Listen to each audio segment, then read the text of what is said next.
Здравейте, добре дошли.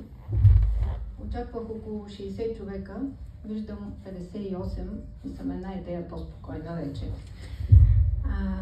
Идеята за писта Лара се зароди спонтанно, но придоби форма и съдържание, за да може да има място, на което професионалисти и любители да практикуват страстта си.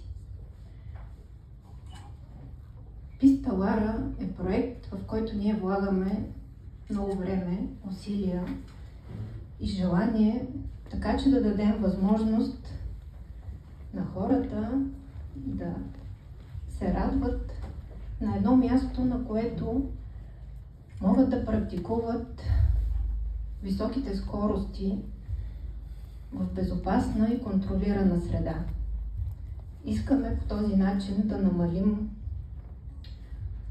пътните происшествия по пътищата и да дадем възможност на хората да ги практикуват така, че те да не водят до инциденти.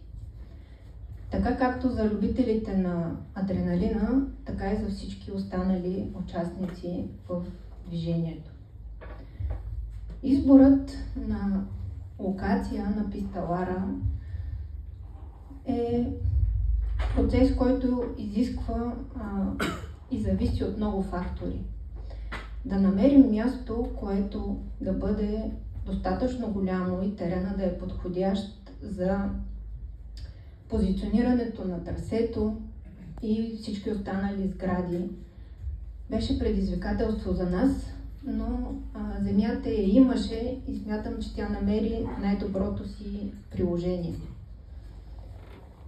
Община Самоков подкрепи нашето инвестиционно намерение и с тяхна помощ всичко се случи достатъчно бързо, за да можем да реализираме проекта и да ни дадат зелена светлина за старта на строителството.